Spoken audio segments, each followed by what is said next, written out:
Wichita State coach Gregg Marshall, the Naismith Coach of the Year. Coach, in the grand scheme of things, if you were stacking things on your shelf of accomplishments, where does this one land?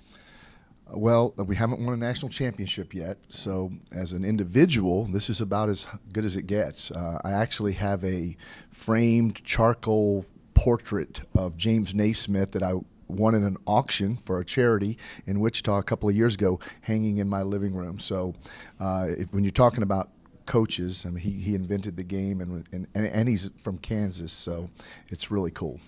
I would imagine that going to the Final Four last year, being a 1 seed this year, has sort of opened up your scope of the recruits that you can bring in. You've had some transfers, and we know the way your programs worked, but how about the level of proactivity that the athletes have had, reaching out to you first and expressing interest to coming to Wichita State? That's actually happened. It happened after the Final Four last year. We had a young man from Texas who had some high major offers from all of the schools in Texas and the Midwest and even the Northeast, reached out to us and said, if you're serious, I'd like to take a visit. And he'll be a freshman for us next year. So we're excited about that. Zach Brown from Houston, Texas.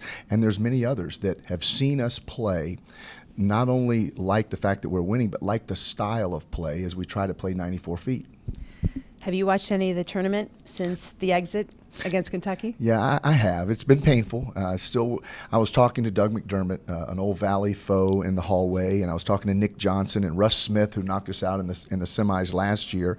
And I said to them, any of the four of us, our teams, could still be playing. The tournament's been so great this year. You've got an 8 seed and a 7 seed in the championship game. Kentucky's won 4 games in the last minute, if not the last seconds, and Kevin Ollie's done a wonderful job, but there are about 20 teams that could have won a championship this year, unlike most years when there's that dominant team. You are now tasked, as all coaches are, to try to improve upon what you did last year. Except you were perfect last year in the regular season, and obviously you want to make a longer run in the tournament. But how do you, as a coach, approach this? Because while you do have a senior-laden team, you got a lot of kids coming back. How do you keep them motivated? Bonnie, that's a great question. Going into this year, I wondered how I would motivate them coming off a Final Four.